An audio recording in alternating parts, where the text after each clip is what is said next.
Good morning, everyone. I'm going to call this Works Committee meeting to order. Can we do a roll call, please?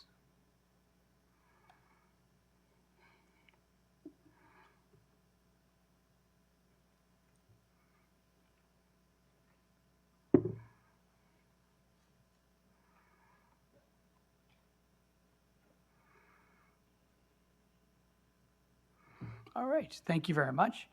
And just to remind everyone, our expectation and part of our policy is that everyone has their cameras on. Thank you. For those remote today. All right, and we are down under declarations of interest. Seeing and hearing none.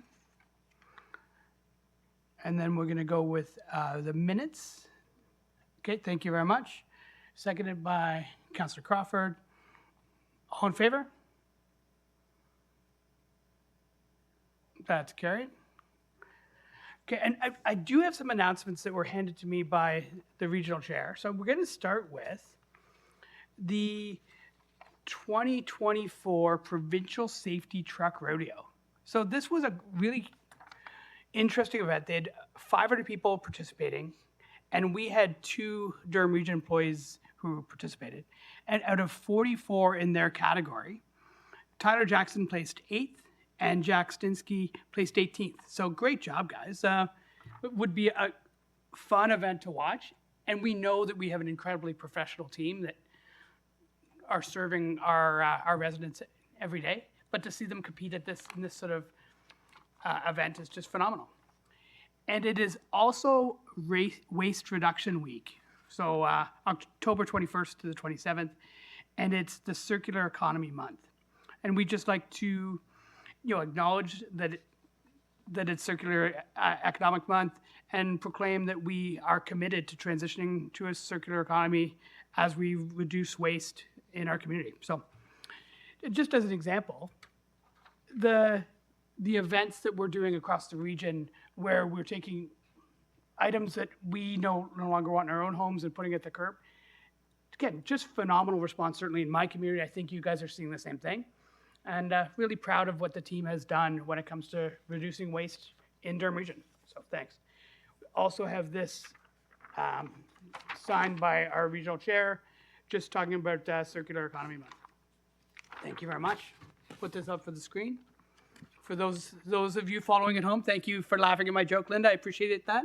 That gives you extra Barton points today. All right, let's jump into our delegations. We're going to start with Pete Barber. He's a Scugog resident, and he's going to talk about water supply in Blackstock. Come on up. So right front and center. And then the mic is directional, so if you could pull it up towards there you go. And the light's on, so I think you're probably good. Okay, are we good to go? We can hear you loud and clear. Thanks, Pete. Okay, thank you. Thank you, Council. I'm here at the request of Todd McCarthy and Scugog Council regarding the failure of the Blackstock water system. It's falling apart. We've had 5 major main breaks on Greensboro, one on Crestview, another one on Truwin Court. Our pressure is down to 1 pound above minimum spec for municipal water supplies. I put a gauge on my tap. I have 61 pounds static pressure with nothing on. Turn the tap on, it drops down to 15. Flush the toilet, it goes to 3. Ever since the region decommissioned the well on 57, the whole system is now coming from the north end. We're having appliance failures, water softener failures, and one example, my neighbor across the street had a brand new water softener put in. They said it would take 2 hours to regenerate. Scugog Fire Department decided to do training. They turned the hydrant on, the water pressure dropped. When they turned it back on, you would not believe the sludge that plugged my neighbor's brand new water softener. They had to come back, take it all apart, and redo it. From what the region website says, our reservoir is 34,000 plus liters. That comes to around 8,000 gallons if you're my age and don't do metric. Average pumper truck, 1,500 to 2,000 gallons a minute. That relates to 4 minutes to fight a fire. We've had 3 major fires in town, me being one of them. We're out of water in an instant. Every time they open a hydrant to do training, or if Scugog Township decides to fill a water truck up, we're out of water.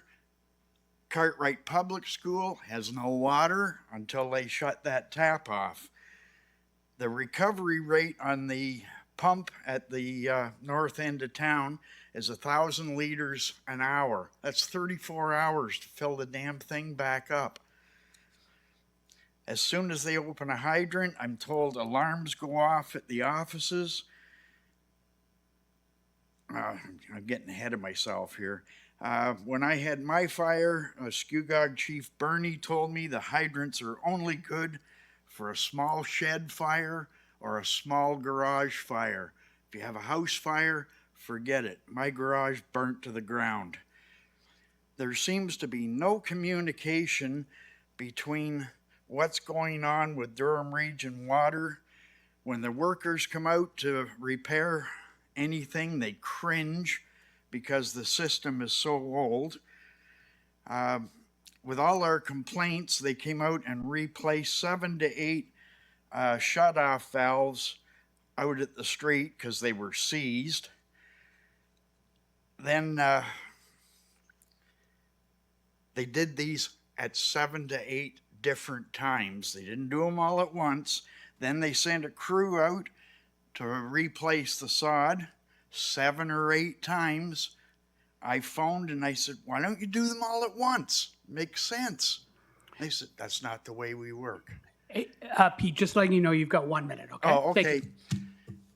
you. Nothing was on the schedule from what I was told for 3 to 5 years. Then we get this in the door that they're relining the pipes starting at the far end, which makes no sense. They should be starting at the source and working their way out. All those valves that they replaced, resodded, they all have to be dug up again. When Region took over the system, they used to come out and open and close the valves, flush the water system out. That hasn't been done in decades. We're sitting in a very precarious position. The hydrants are useless for a fire. And as I said at Scugog, they're great for your dog to take a leak on. Pete, just you're out of time, just so you're aware. Oh, okay. Okay. I will open the floor to questions from committee members first. Okay, I don't see any questions from committee members for other members of council.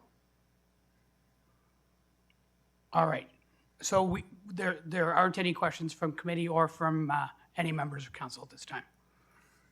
Oh, we've got one from Councillor Marin Pietri. Go ahead, Tito. I guess it's not so much to the delegate, but through you to staff at the appropriate time, because I think water pressure issues and the mention of fire hydrants, I think it's important that we respond for obvious reasons, and also see whether or not we're in touch with the municipality to figure out how we can resolve even temporarily the issues or what the issue actually is.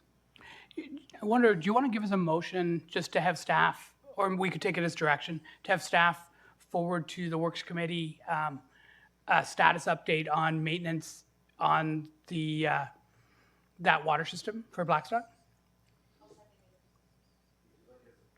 Oh, just a second.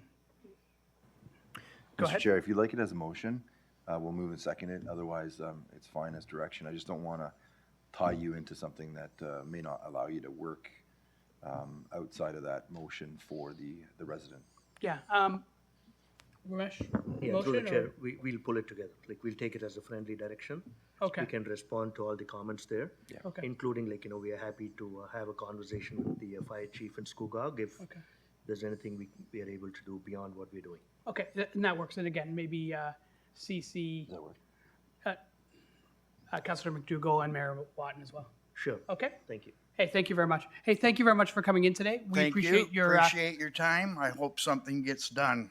Okay, thank you, sir. Thank you. Okay.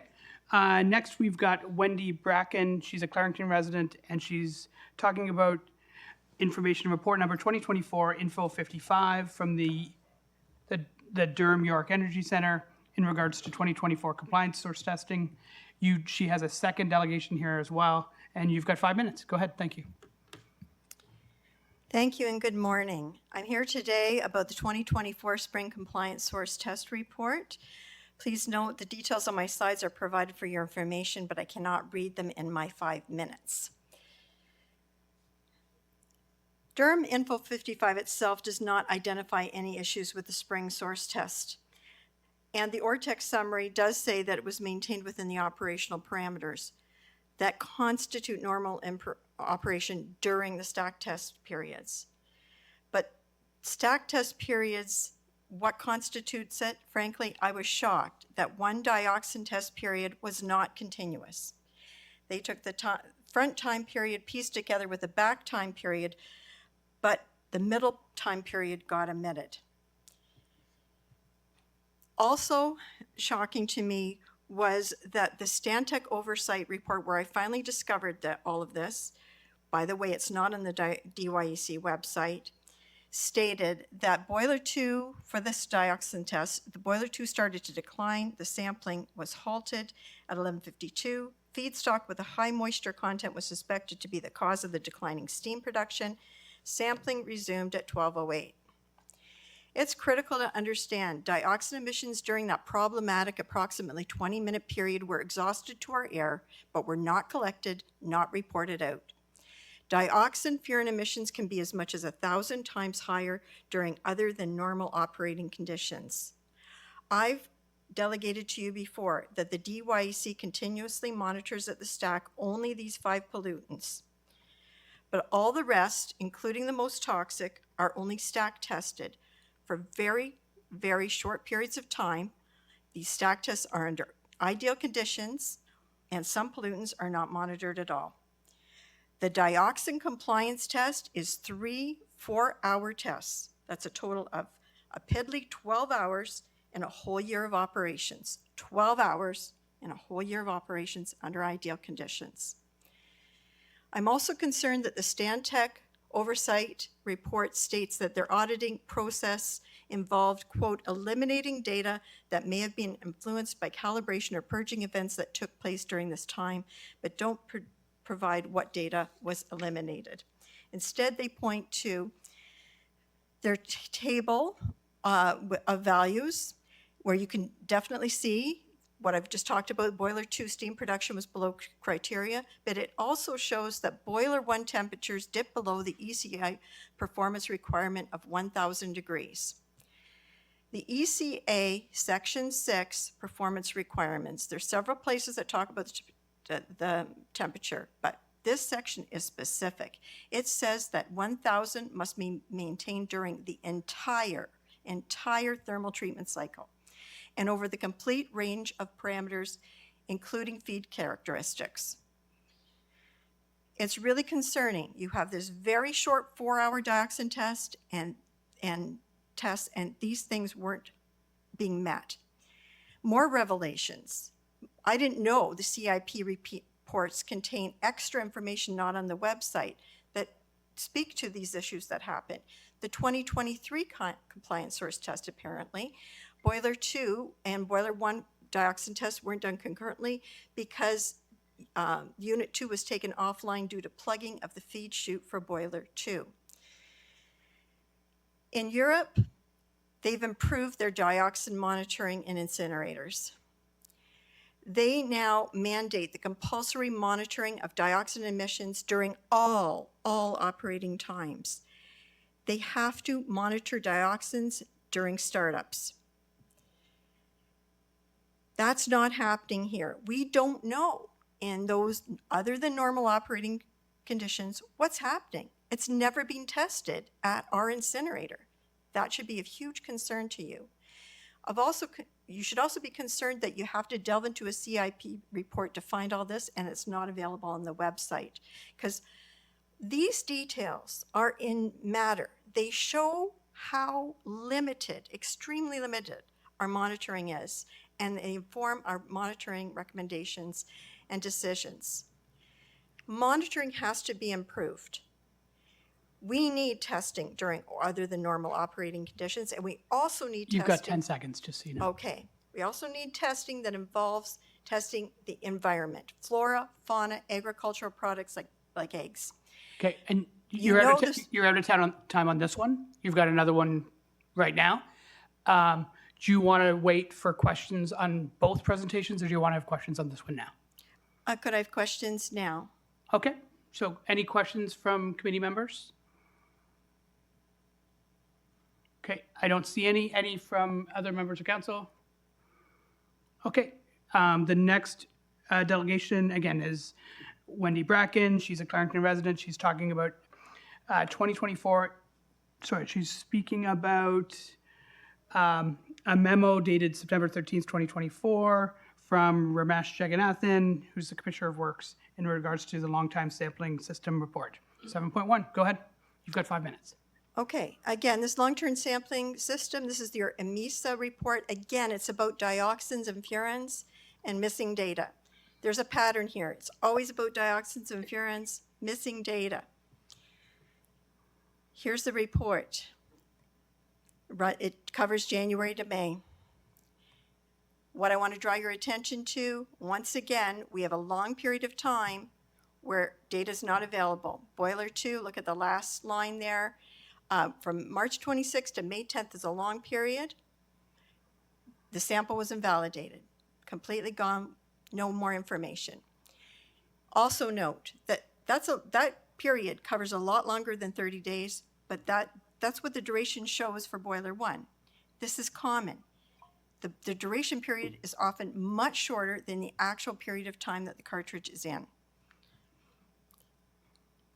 Here are the results again. You got no results for boiler 2 in that long period of time due to sample invalidation. They point you to section 7.1, which is very short and contains incomplete sentences.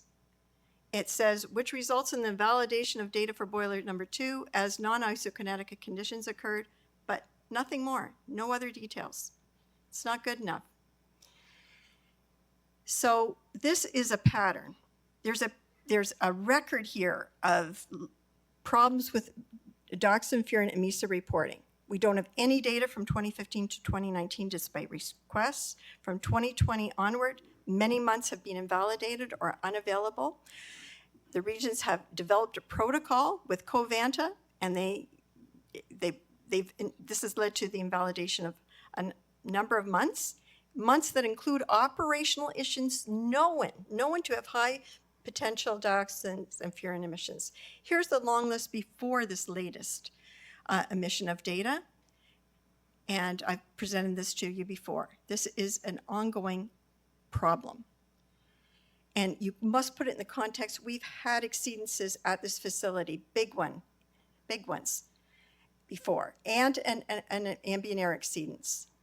Europe has learned when they've tested eggs around incinerators, even new ones, they're finding high levels of dioxins. EMISA data shows that the waste incineration process is extremely vulnerable, and that's partly what informed this. They use their EMISA data. They don't dismiss it. It's informed their policy, and they've been testing. That's not happening here. And I've also brought to your attention, and nothing was done about it, the recent 2023 soil test. They're only done every 3 years. And at the downwind site, the levels were more than double pre-construction of the incinerator and above what was predicted in the health risk assessment. Again, it's about dioxins over and over again. You can't keep ignoring this. And dioxins are extremely toxic. people aren't ignoring their AMESA data. They're paying attention. These are AMESA devices are TUV certified. They're, you know, I presented to WMAC, staff sort of dismissed them as unreliable. You've got to start by insisting all the data gets presented so you know what's going on. And you've got to make it public. And then you've got to really delve into it, and you've got to test. You can't have just a 12-hour dioxin test cover a whole year. You've got to test during the normal operating conditions and get up to speed, because the ministry is not keeping up to speed with what is happening in the rest of the world at the best. And best available technologies include monitoring that you don't have. So I'd welcome any questions that you have on this. Okay, thank you very much. Any questions from members of the Works Committee? Oh, we've got, first one is from Marilyn Crawford. Go ahead. Thank you. Through you, Mr. Chair. Have you ever presented this to the MPP of your area? I have. Because we would, I mean, I'm assuming, I'm hoping correctly, that we are following all the regulations of the Ministry of Environment. So if there's a lack of accountability, then it would be at that level. Do you understand what I mean? I do, Councillor Crawford, but I also believe that you have been presented with information that better monitoring is happening, and that it's become obvious that it's needed. And you have the opportunity. I mean, it's not just about meeting ministry requirements, it's about protecting the Durham public and beyond. And you have in your power things you can do. And I think it's very important to be transparent and make sure all the data is out there. I think it's very important that you can say, we want better monitoring. It should bother you, like it bothers me, that they've never tested during a startup to see exactly what the emissions are. Staff say, well, we use natural gas, it's not that, they get up to that combustion temperature. But it's that range in between when the surfaces are coming up to temperature. Those are the exact conditions where this dioxin furan formation happens. It happens in the incinerator. And so you have a lot of power. And you can even tell the ministry, this is what Europe's doing. We would like to see that done too. And if they require it when they amend your ECA, then the cost is shared between Durham and York. Okay, thank you. Ramesh, anything to add? Are you okay? Okay, fair enough. All right, and then we have, Thank you. yeah, no problem. Councillor Neal, can you turn your camera on, please? Thank you. Go ahead.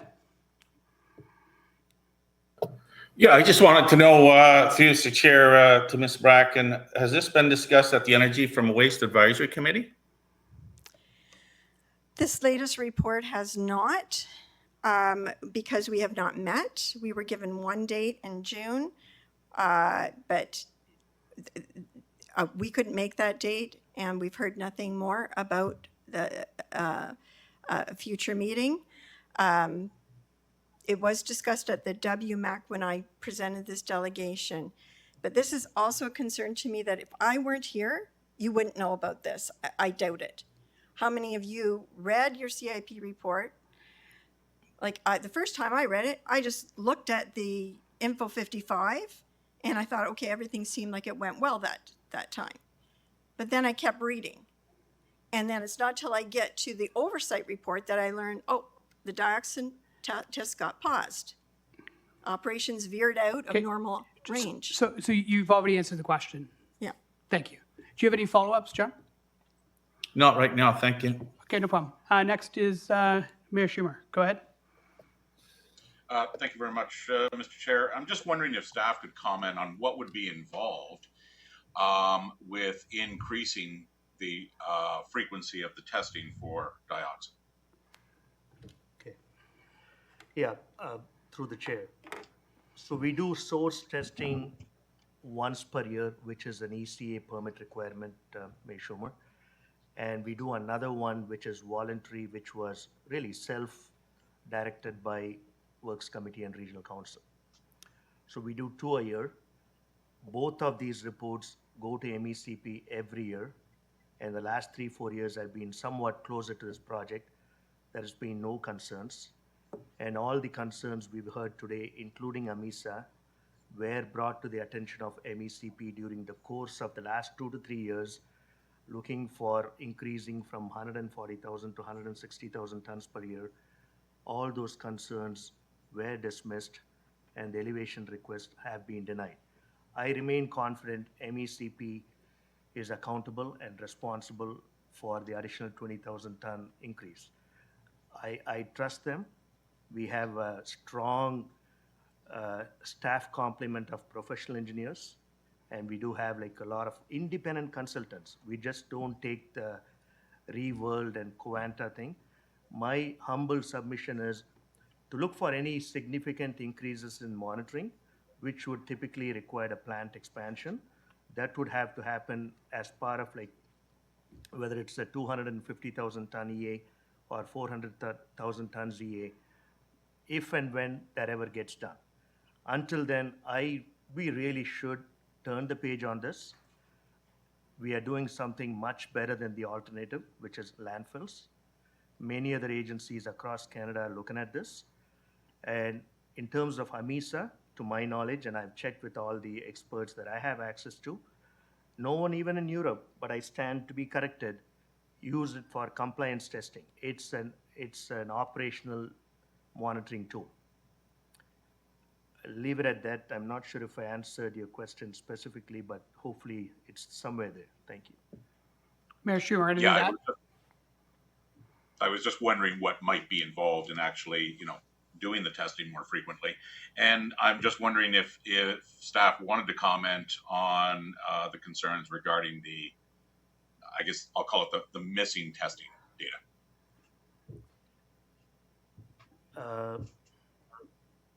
I'll have to, I'm going to refer to Ms. Lipika Saha. Unfortunately, Andrew Evans couldn't make it today. He had an issue here. Lipika?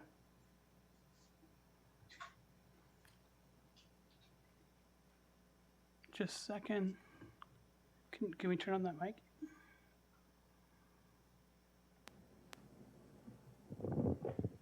Sorry, I think Oh, there you go. Perfect. didn't follow the question. What's the question again?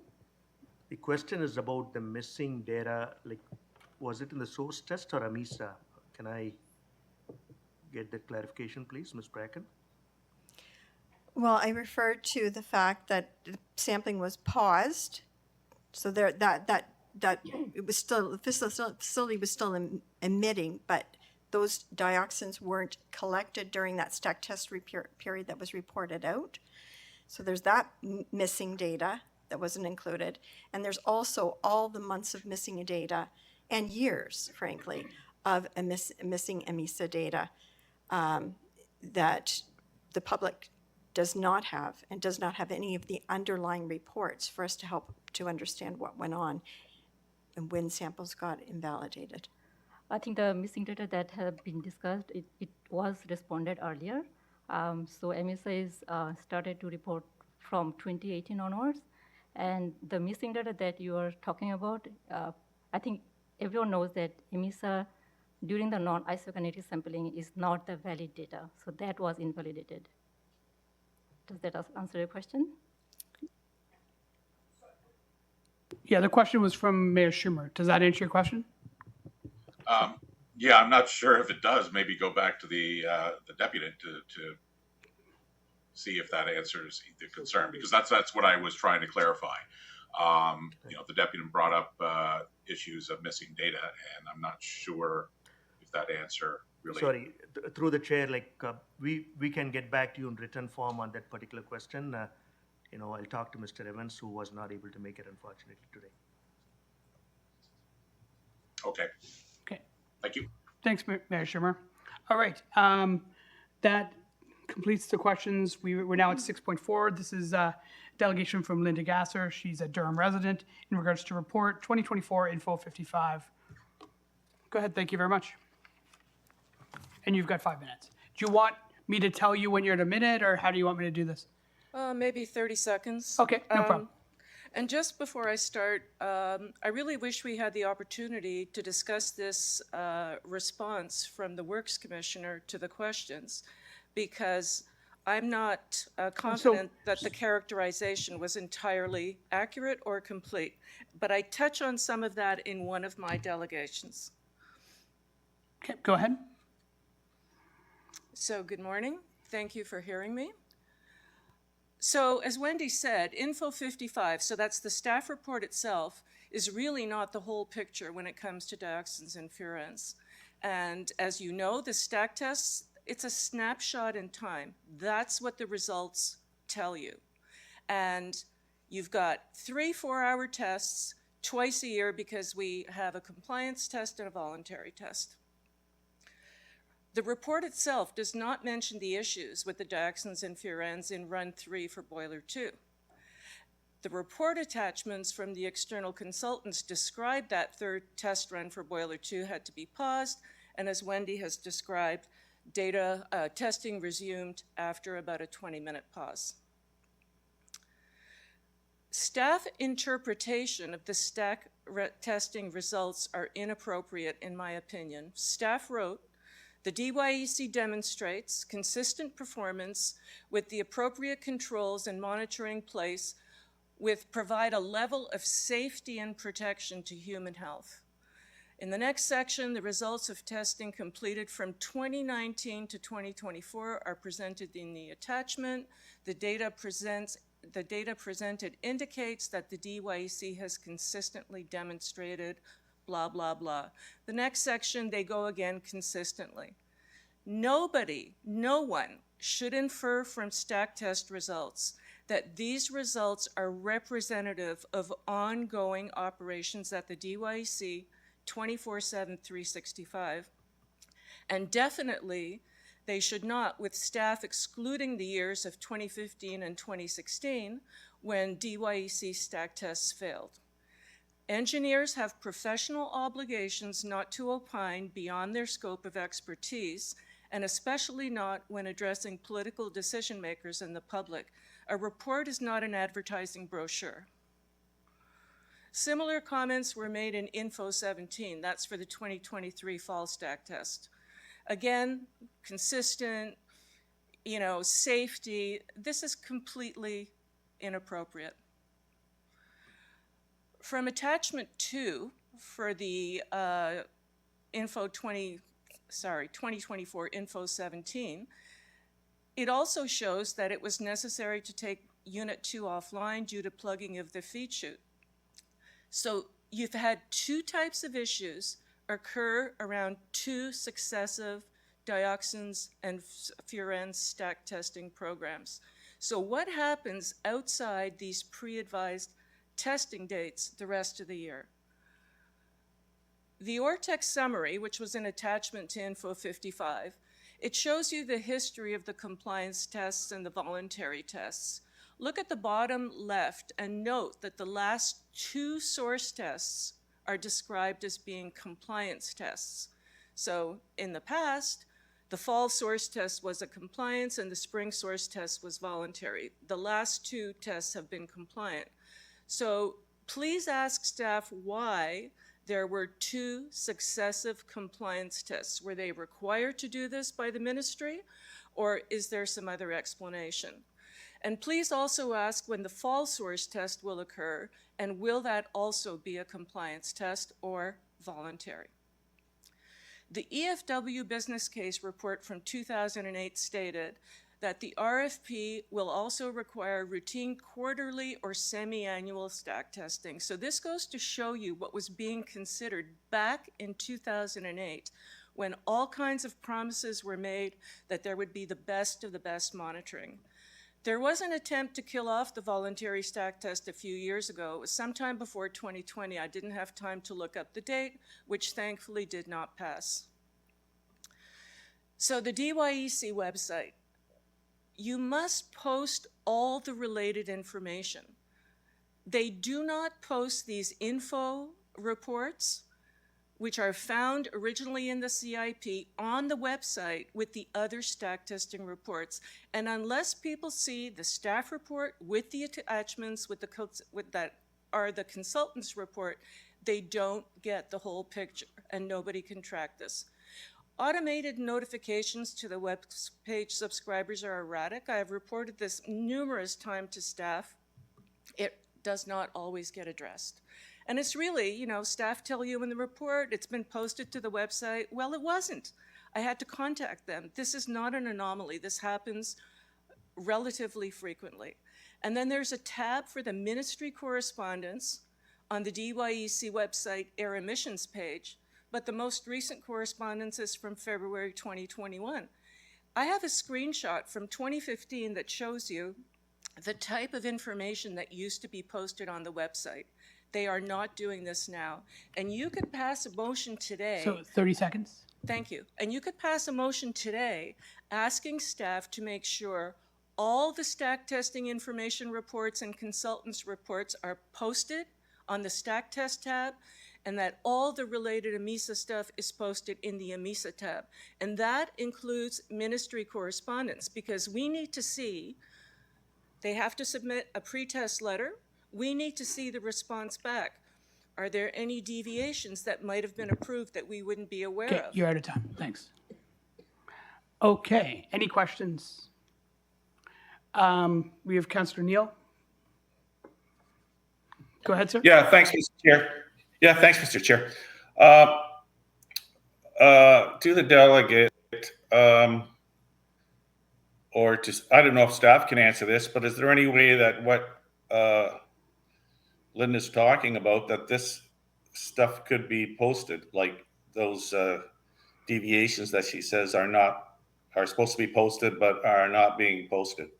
Is there any way that can be done? Yeah, we'll give that one to Ramesh. Go ahead. Yeah, if there's any, I'll talk to staff. If there's any reports that we are able to and we are not posting it, it's not intentional. It's probably just administrative. I'll talk to staff about it. Okay, and there was one other one about the 20. Yeah, on the compliance compliance? testing. Excuse me. Through the, we are required to do one compliance test every year and one voluntary, which was, like I said, required internally by committee and council. Typically, the first one is voluntary, and the second one is compliance. So voluntary compliance, that's been the history. And the reason Covanta wanted to do it this time, compliance first, nothing to do with MECP direction. It was basically, if they are not able to do a compliance test for whatever reason, the permit can be revoked. I'm sorry, I didn't hear that. If they can't do a compliance test? If they're not able to do a compliance test and leave it to the end of the year for whatever reason due to resources and so on, it's a serious matter. Their permit can be revoked. So from now on, they wanted to know if they can switch it to the compliance test, the first one, and the voluntary one, the later. The two processes are exactly the same, other than the fact it has the label.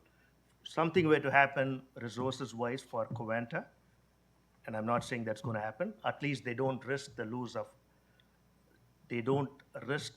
of the permit, because it's an ECA condition as a minimum to do one compliance. And I'm not seeing anything wrong with it, as long as they're going to follow the same sequence from now on, based on the business reasons that they've told us. Okay, thank you very much. Could I just make a comment, because this is really new No, information? you have 5 more minutes in a minute, so you can use your 5 minutes for that. Okay. I don't see any other questions. We'll jump into the next item, which is 6.5, again, Linda Gasser. This one is in regards to Q1 2024 long-term sampling, which is item 7.1. Go ahead. And you've got 5 minutes. So Durham staff acknowledged long-term sampling for dioxins and furans would be conducted. And this was in the 2008 business case. So this wasn't some wild and crazy technology that has been dismissed quite often by your staff as being unreliable. A consultant's report dated December 2014 on continuous sampling monitoring systems was submitted to Covanta by a consultant, so they had plenty of time to get their act together. And for reasons staff did not fully explain, the AMISA sampling was not in place at the time of the fall 2015 stack tests, during which both boilers failed. AMISA was only installed sometime after that, in the fall of 2015. And in June 2016, after a massive dioxins exceedance for the May 2016 stack test, then Commissioner Curtis wrote, "The AMISA system will be used to monitor dioxins and furans between the scheduled stack tests. This will provide an additional mechanism to better protect the public. However, based on current information, more work has to be done." So that's 2016. Durham engaged consultants to assist, and I only have this from email, so it may have been for longer, from around the fall of 2015, and a consultant familiar with AMISA was still around in mid-2017. So as I said, this is established technology. With consultants and the manufacturer's guidance, AMISA should have been operating more quickly than what seems to have occurred. Staff released no AMISA data for the 4 years between 2015 and 2019. For the first time, we got monthly summaries in 2020 in the annual ECA report. Quarterly memos started in 2021, but with no underlying data to allow readers to verify the results reported, with many results arbitrarily invalidated. Wendy filed an FOI request in May 2019, asking for AMISA work plans and AMISA emissions data to the end of April 2019. She received some work plans and emails, but the AMISA data was denied. I have filed a request June 2024, and I got the weirdest response telling me that this activity was not being conducted during 2015 to 2018. And the region was not physically collecting that information. So I wrote back and asked for clarification. And note the focus here on possession of records. The region has access to AMISA data. And I know, I have from the 2018 work plans, we know that AMISA was conducted between June 2017 and August 2018. So to say that there is no data is perplexing, to say the least. So in the September 13th, 2024 Q1 memo, staff wrote, "AMISA results are available at the site when requested by the Ministry of the Environment, blah, blah, blah." But Durham staff have stated numerous times that they can view and thus access the records which are kept at the DYEC site, of which Durham is the majority owner. There is no evidence of independent third-party consultant oversight around the AMISA monitoring. Unlike all other DYEC monitoring and testing, from Durham and York staff responses and the limited documentation available, we cannot find any record that there is an independent consultant, third-party consultant, involved in overseeing the AMISA monitoring program. So my question is, why not, especially over such important data, and especially because of the numerous concerns around dioxin and furan emissions? You've got 30 seconds. According to staff, Covanta submits the cartridge to the lab sends the results back to Covanta does the calculations to produce a sampling result. So while AMISA is not required for compliance, it is required for information. And if properly conducted and reported, it could be a more accurate representation of actual dioxin and furan emissions over longer periods. The public is paying for this monitoring and should have complete access to this data. Thank you. Thank you very much. Councilor Neal? Oh, and before any other committee members as well, this is time for questions. Go ahead. Yeah, thanks, Mr. Chair. I guess my question is, who is the lead in or the entity that's supposed to be analyzing the MISA data, and who is coordinating its findings or output? I guess that's my question as best I can put it. Go ahead, Ramesh. Yeah, through the chair. I mean, we have consultants overseeing the source test, which is twice a year, which is both our consultants and Covanta's consultants and so on. AMISA also involves multiple consultants. Our consultant HDR does review the results and the report. And I'm going to turn over to, sorry, Ms. Saha for like who else is involved in AMISA, whether on Covanta's behalf or on the region's behalf. Okay. So. Thank you. Yeah, so EMISA is, sorry. EMISA data, whenever there is any upset conditions or so, as we know that EMISA is invalid when there is any non-isokinetic conditions or so. If that is the situation, then we have our third-party consulting engineers who looks at the DCS data and other operating data, and they bring to Sorry, Equar. who is the consultant name? I didn't- HDR, the third-party consultant. HDR, okay. Yes, they are involved in reviewing those data. Thank you. Now, during the actual, Okay. during the actual AMISA testing, who are the consultants there overseeing this? And is there a timetable for that? During the actual EMISA testing, there is no consultant who oversees the data, The actual testing. the actual testing. Yes. So, yeah, so to summarize, HDR is our consultant that reviews the tests and results that are completed by Covanta. And if there are any concerns, they bring it to our attention and we go back to them. I have to also mention one thing is that EMISA is not like a source test that like one day they come and they test. So it's the continuous data monitoring, continuous data monitoring system. So I didn't hear all of that clearly. So HDR, you're saying, is involved in reviewing the AMISA data If it is needed, if it is needed. Who determines if it's needed?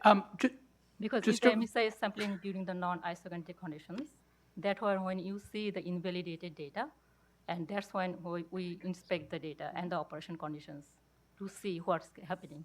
Because once again, EMISA is an operational tool. Okay, anything? So we're not debating here. You've got a delegation. It has been completed.